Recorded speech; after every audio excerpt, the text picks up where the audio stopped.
जो स्वदेशी कलम से नहीं लिखे गए हैं। बिल्कुल, जो स्वदेशी नहीं बल्कि विदेशियों की कलम से लिखे गए हैं। आज के हमारे जो स्रोत हैं ना, वे बहुत ही प्रामाणिक ऐतिहासिक दस्तावेज और यूपीएससी जैसी परीक्षाओं की अध्ययन सामग्री पर आधारित हैं, ये बहुत ही गहरा विषय है। है ना? तो इन स्रोतों को खंगालने का हमारा मिशन ये समझना है कि कैसे बाहर से आए यात्रियों ने, चाहे वे धार्मिक ज्ञान की तलाश में आए चीनी भिक्षु हों या अरब के विज्ञान के दीवाने विद्वान हों, या मुनाफे की तलाश में निकले यूरोपीय व्यापारी। जी, कैसे इन्होंने भारतीय इतिहास को देखने का हमारा नजरिया हमेशा के लिए बदल कर रख दिया। चलिए इसे थोड़ा खोल कर देखते हैं। बिल्कुल। अक्सर होता यह है कि इतिहास दरबारी कवियों या राज्याश्रय प्राप्त लेखकों द्वारा लिखा जाता है। मतलब उनका मुख्य काम तो अपने राजाओं की तारीफों के पुल बांधना ही होता था। हाँ, और उनकी जीतों को बढ़ा चढ़ाकर पेश करना। सही कहा। लेकिन इतिहास सिर्फ राजमहलों की चारदीवारी तक तो सीमित नहीं होता।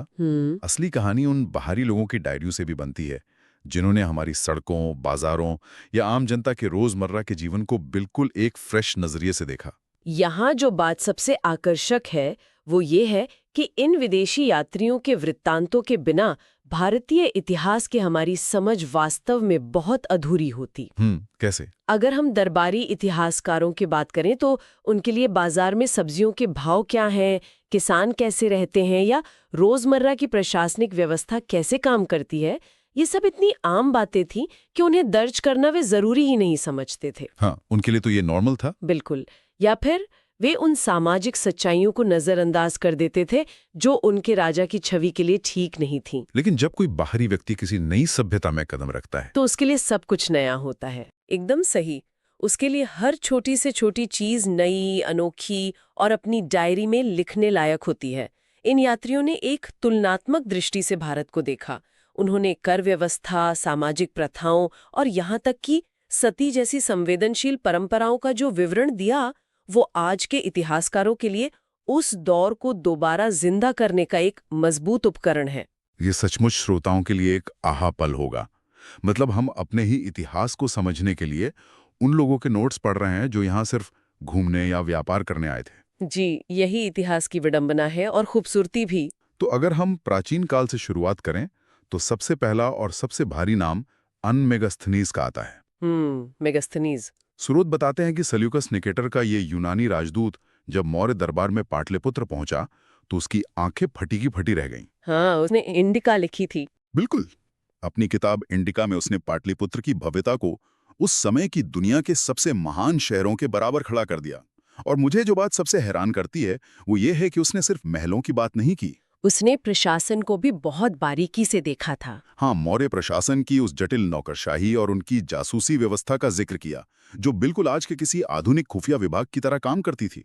ये सच है कि मेगस्थनीज का प्रशासन को देखने का नजरिया बहुत ही पैना था। लेकिन इतिहासकार होने के नाते हमें हर चीज पर आंख मूंद कर विश्वास नहीं करना चाहिए। मतलब कुछ गड़बड़ भी थी उसकी बातों में। हाँ, यहाँ एक बहुत ही दिलचस्प सो व्हाट या निष्कर्ष निकल कर आता है। क्या मेगस्थनीज ने जो कुछ भी देखा वो पूरी तरह से सटीक था? उदाहरण के लिए उसने भारतीय समाज को 7 अलग-अलग वर्गों में बांट दिया। दार्शनिक, किसान, सैनिक और ऐसे ही कुछ और वर्ग। और उसने यहाँ तक दावा कर दिया कि भारत में दास प्रथा का कोई अस्तित्व ही नहीं था। जो कि सच नहीं है। बिल्कुल सच नहीं है। जब हम इसका गहराई से विश्लेषण करते हैं तो यह स्पष्ट रूप से एक कल्चरल बायस या कहें कि सांस्कृतिक पूर्वाग्रह का मामला लगता है। अच्छा, वो कैसे? क्योंकि यूनानी समाज में जो दास प्रथा थी वो बेहद क्रूर थी। वहां दासों को इंसान नहीं बल्कि संपत्ति माना जाता था। भारत में दासों की स्थिति, उनके काम का स्वरूप और समाज में उनका स्थान उस यूनानी मॉडल से इतना अलग था कि मेगस्थनीज उस व्यवस्था को पहचान ही नहीं पाया। हो, यानी वो अपने यूनानी चश्मे से देख रहा था। बिल्कुल। इसलिए वो ये मान बैठा कि यहाँ कोई दास है ही नहीं। ये एक बहुत ही शानदार नजरिया है। हम वही देखते हैं जो हमारा दिमाग हमें देखने के लिए तैयार करता है। सही बात है। अब अगर हम कूटनीति की इस दुनिया से थोड़ा बाहर निकलें और धर्म की ओर मुड़ें, तो स्रोत हमें चीनी बौद्ध तीर्थयात्रियों की तरफ ले जाते हैं। फाहियान और वेनसांग। हाँ, इनकी कहानियां मुझे किसी बड़े एडवेंचर जैसी लगती हैं। ये लोग कोई व्यापारी नहीं थे जिन्हें रेशम चाहिए था। ये भिक्षु थे जो अपने धार्मिक उत्साह में गोबी रेगिस्तान पार करके यहाँ पहुंचे थे। उनका मुख्य उद्देश्य मूल बौद्ध ग्रंथों को खोजना था। जी। और फाहियान के वृत्तांत में एक बात बहुत खास लगती है। जब वो गुप्त काल में यहाँ आया तो उसने लिखा कि मृत्युदंड बहुत ही दुर्लभ था। ज्यादातर मामलों में सिर्फ आर्थिक जुर्माना लगाया जाता था। एक बाहरी व्यक्ति के लिए इतने बड़े साम्राज्य में ऐसी प्रशासनिक उदारता देखना वाकई चौंकाने वाला रहा होगा। बिल्कुल। फाहियान का यह अवलोकन न्याय व्यवस्था पर बहुत रोशनी डालता है। लेकिन हमें ये भी समझना होगा कि इन चीनी यात्रियों ने सिर्फ अच्छी अच्छी बातें ही नहीं लिखी। उन्होंने सामाजिक बुराइयों पर भी लिखा। हाँ, उन्होंने भारतीय समाज की कुछ ऐसी कड़वी सच्चाइयों को भी बेनकाब किया जिन्हें शायद हमारे अपने ग्रंथों में उतने सीधे तौर पर ना कहा गया हो, जैसे चांडालों के साथ होने वाले व्यवहार का उनका विवरण। ये थोड़ा संवेदनशील हिस्सा है। जी। फाहियान और बाद में हुएनसांग ने बहुत स्पष्ट रूप से लिखा है कि कैसे जब चांडाल शहर या बाजार में प्रवेश करते थे तो उन्हें लकड़ी के टुकड़े बजाते हुए चलना पड़ता था, ताकि उच्च जाति के लोग दूर हट जाएं। बिल्कुल, ताकि वे उनकी आवाज सुनकर दूर हट जाएं और संपर्क में आने से बच सकें। यह सामाजिक भेदभाव का एक ऐसा क्रूर चित्र है जो उस समय के स्वर्ण युग की एक अलग ही हकीकत बयां करता है। ये सच में रोंगटे खड़े कर देने वाला विवरण है। इतिहास के इन दो चेहरों को एक साथ देखना बहुत जरूरी है। और फिर जब हम हुएनसांग की बात करते हैं, जिन्हें अक्सर तीर्थयात्रियों का राजकुमार कहा जाता है, तो उनका स्केल तो और भी बड़ा था। उन्होंने हर्षवर्धन के समय में उपमहाद्वीप का बहुत बड़ा हिस्सा घुमा था। हाँ, उनकी किताब सीयूकी में नालंदा विश्वविद्यालय का जो विवरण है वो अद्भुत है। कल्पना कीजिए उस प्राचीन काल में एक ऐसा कैंपस जहां 10,000 छात्र पढ़ रहे हों और जहां दुनिया भर से विद्वान आते हों। बिल्कुल।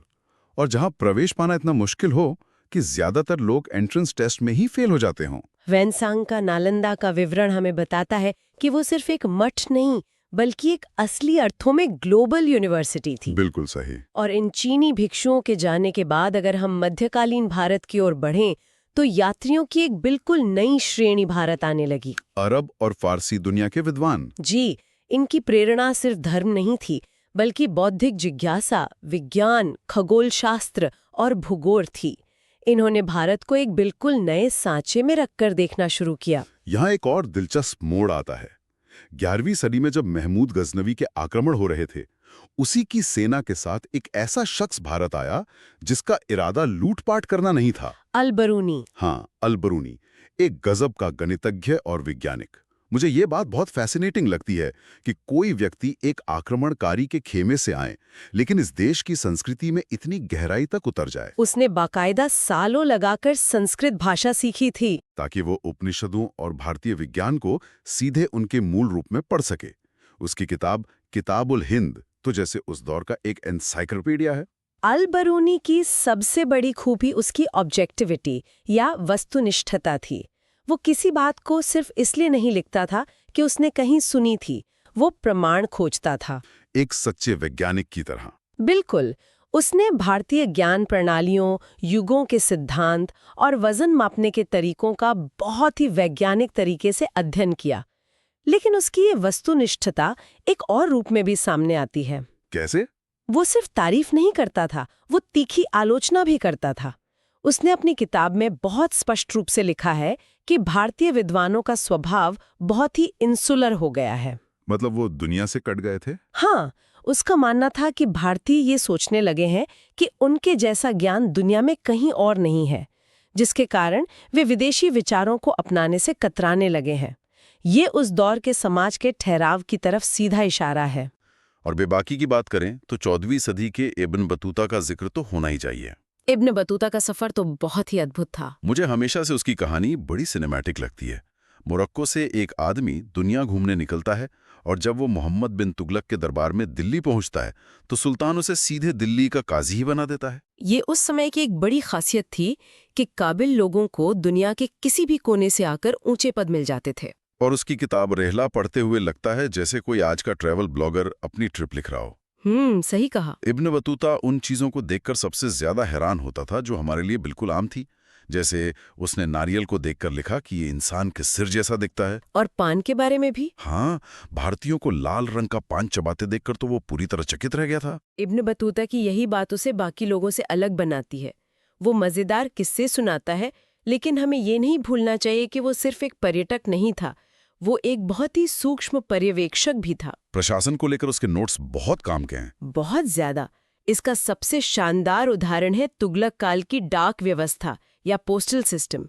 उसने अपनी किताब में इस बरीद प्रणाली का जो खाका खींचा है, वो किसी को भी हैरान कर देगा। डाक व्यवस्था मतलब उस जमाने में चिट्ठियां भेजने का तरीका, उसमें ऐसा क्या खास था? ये कोई साधारण तरीका नहीं था।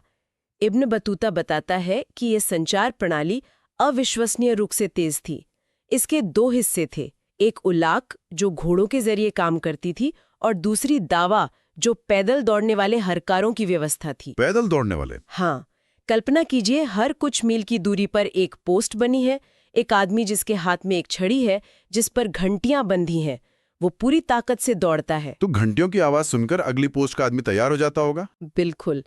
इब्न बतूता लिखता है कि ये पैदल दौड़ने वाली व्यवस्था घोड़ों से भी ज्यादा तेज थी। इसके जरिए न सिर्फ फरमान बल्कि खुरासान से ताजे फल तक कुछ ही दिनों में दिल्ली के दरबार में पहुंच जाते थे। एक तरह से 14वीं सदी का इंस्टेंट डिलीवरी सिस्टम। एकदम सटीक तुलना है। ये सच में कमाल है। और यही वो प्रशासनिक बारीकियां हैं जो हमें अक्सर दरबार के अपने लेखकों की किताबों में नहीं मिलती। अब अगर मध्यकाल से थोड़ा और आगे बढ़ें और अर्ली मॉडर्न पीरियड की तरफ आएं, तो तस्वीर फिर बदलती है। अब यूरोपीय व्यापारियों का दौर शुरू होता है। हाँ, पुर्तगाली व्यापारियों ने जब दक्षिण में कदम रखा तो उनका उद्देश्य विशुद्ध रूप से व्यापारिक था। लेकिन विजयनगर साम्राज्य को देखकर उनके होश उड़ गए। डोमिंगो पेस और निकोलो कॉन्टी जैसे यात्रियों ने जो लिखा है वो अद्भुत है। डोमिंगो पेस ने तो राजा कृष्णदेव राय के विजयनगर की तुलना सीधे रोम से कर दी थी। हाँ, रोम से तुलना करना बहुत बड़ी बात है। पेस का विजयनगर का वर्णन इतिहास के सबसे जीवंत दस्तावेजों में से एक है। वो सिर्फ एक व्यापारी की तरह नहीं बल्कि एक ऐसे इंसान की तरह लिख रहा था जो एक नई दुनिया की चकाचौंध से मंत्रमुग्ध था। उसने बाजारों का बहुत सुंदर वर्णन किया है। हाँ, जहाँ हर गली में कीमती पत्थर, हीरे और मसाले बिकते थे। उसने वहाँ की उन्नत सिंचाई व्यवस्था का जिक्र किया, लेकिन इतिहास के नजरिए से सबसे अहम है उसका महानवी के भव्य त्योहार का आंखों देखा हाल। हाँ, महानवी का पर्व। उसने राजा की विशाल सेना, पहलवानों की कुश्ती और नर्तकियों का इतना सजीव चित्र खींचा है कि आज भी इतिहासकार विजयनगर को समझने के लिए पेस के पन्नों पर ही निर्भर होते हैं। और ये चकाचौंध सिर्फ दक्षिण तक सीमित नहीं थी। जब हम उत्तर में मुगल काल की बात करते हैं तो फ्रांसीसी यात्रियों के संस्मरण बहुत सी नई खिड़कियां खोलते हैं। जैसे टेवर्नियर। जी, जीन बाप्टिस्ट टेवर्नियर, जो खुद एक रत्नों का व्यापारी था। उसकी तो पूरी दिलचस्पी ही हीरो में थी। गोलकुंडा की खदानों से लेकर मयूर सिंहासन तक उसने मुगल अर्थव्यवस्था का बहुत सटीक हिसाब किताब दुनिया के सामने रखा। लेकिन फ्रांसीसियों में ही एक और नाम आता है जिसका नजरिया बिल्कुल उलट था। आप फ्रांसवा बर्नियर की बात कर रही हैं? हाँ, अगर हम इसे बड़ी तस्वीर से जोड़ें तो बर्नियर का मामला बहुत ही दिलचस्प और इतिहास में काफी विवादास्पद भी है। वो पेशे से एक चिकित्सक था जो दारा शिकोह और बाद में औरंगजेब के दरबार से भी जुड़ा रहा। उसने प्रशासन की बहुत आलोचना की थी ना? बहुत ज्यादा। बर्नियर ने गंभीर दावा किया। उसने लिखा कि भारत में निजी संपत्ति का कोई अधिकार नहीं है और सारी जमीन पर सिर्फ मुगल सम्राट का मालिकाना हक है।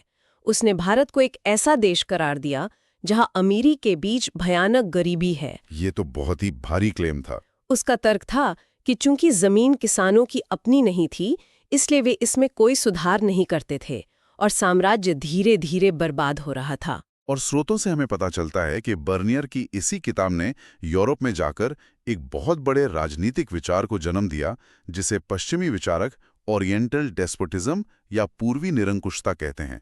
बिल्कुल। मॉन्टेस्क्यू या बाद में कार्ल मार्क्स तक ने ये मान लिया कि पूरब के राजा तानाशाह होते हैं जो समाज की सारी संपत्ति पर कब्जा करके बैठे हैं। हालांकि आधुनिक इतिहासकार मुगल राजस्व रिकॉर्ड्स के आधार पर बर्नियर के इस दावे को पूरी तरह से सच नहीं मानते। वे इस पर बहस करते हैं। ये सच है कि इस पर काफी विवाद है। और हमारा उद्देश्य यहाँ ये तय करना नहीं है कि कौन सही है या कौन गलत। दिलचस्प बात यह है कि कैसे एक विदेशी यात्री के नजरिए ने सदियों तक दुनिया भर में भारत की छवि को एक खास तरीके से आकार दिया। बिल्कुल सही। और यहीं पर आकर हमें एक इतिहासकार की तरह रुककर सोचना पड़ता है। हमें इन विदेशी स्रोतों के मूल्य और उनके पूर्वाग्रहों का एक आलोचनात्मक मूल्यांकन करना चाहिए। तो इन दृष्टिकोणों का सबसे बड़ा मूल्य क्या है? सबसे बड़ी बात यह है कि ये वृत्तांत दरबारी चाटुकारिता से पूरी तरह मुक्त थे। एक स्थानीय दरबारी लेखक शायद ही कभी अपने राजा की हार या उसकी क्रूरता के बारे में लिखेगा। हाँ, उसे तो अपनी जान या पद का डर होता था। लेकिन एक बाहरी व्यक्ति को ऐसी कोई मजबूरी नहीं थी। वे बेखौफ होकर दैनिक जीवन, बाजार की असली कीमतों, खस्ता हाल सड़कों और न्याय व्यवस्था की कमियों का विवरण दे सकते थे। ये ऐसे तथ्य हैं जो शाही फरमानों में कभी नहीं मिलते। तो इस सब का मतलब क्या है? क्या हम इन विदेशियों की हर बात को अंतिम सत्य मान लें? नहीं, ऐसा करना एक बड़ी भूल होगी। हाँ, क्योंकि इन वृत्तांतों की अपनी बहुत सी कमियां थी। सबसे बड़ी दीवार तो भाषा की ही थी। अलबरूनी जैसे कुछ लोगों को छोड़ दें तो ज्यादातर विदेशी यात्रियों को यहाँ की स्थानीय भाषाएं नहीं आती थीं। वे अनुवादकों पर या सुनी सुनाई बातों पर निर्भर रहते थे। और अपनी संस्कृति के चश्मे से दूसरे की संस्कृति को आंकना तो इंसान की फितरत है।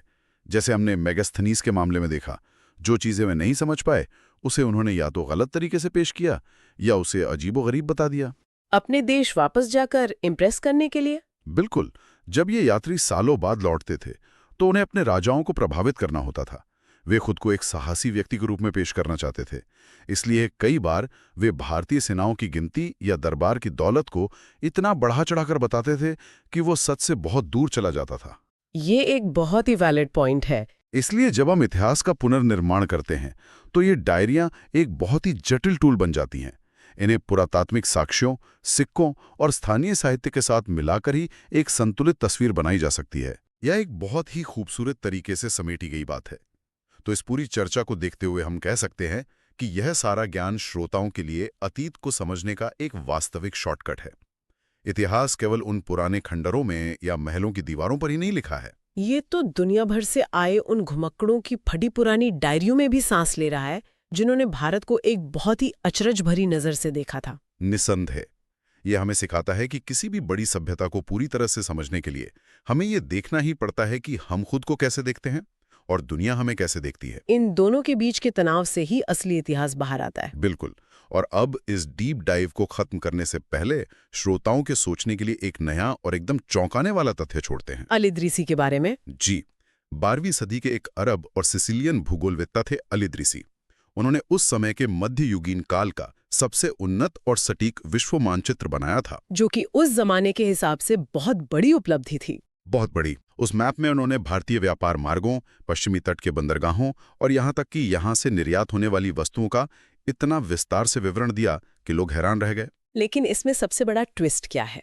ट्विस्ट ये है कि अल इदरीसी अपने पूरे जीवन में एक दिन के लिए भी कभी भारत नहीं आए थे। ये तथ्य सचमुच दिमाग घुमा देने वाला है। उनके पास जो भी जानकारी थी वो सिर्फ सुनी सुनाई बातों, पुराने अरब व्यापारियों के जुबानी किस्सों और उनसे पहले लिखे गए वृत्तांतों पर आधारित थी। कोई भी सोच सकता है कि बिना देखे इतना सटीक वर्णन कैसे संभव है। तो श्रोताओं के लिए सोचने वाली बात है, जब कोई व्यक्ति बिना किसी जगह को अपनी आंखों से देखे सिर्फ दूसरों की कहानियों के आधार पर इतना सटीक नक्शा तैयार कर सकता है, तो हमें ये जरूर सोचना चाहिए कि आज जिसे हम अपना इतिहास मानते हैं उसका कितना हिस्सा प्रत्यक्ष प्रमाणों की ठोस जमीन पर खड़ा है और कितना हिस्सा केवल एक पीढ़ी से दूसरी पीढ़ी तक सुनाई गई कहानियों के धागों से बुना गया है। बहुत ही गहरा सवाल है ये। ज्ञान और खोज की इस लंबी और बौद्धिक यात्रा में हमारे साथ बने रहने के लिए बहुत बहुत धन्यवाद। ऐतिहासिक स्रोतों के इस गहरे विश्लेषण के अगले अंक में आपसे फिर मुलाकात होगी। तब तक पढ़ते रहिए, सवाल पूछते रहिए और नया सोचते रहिए।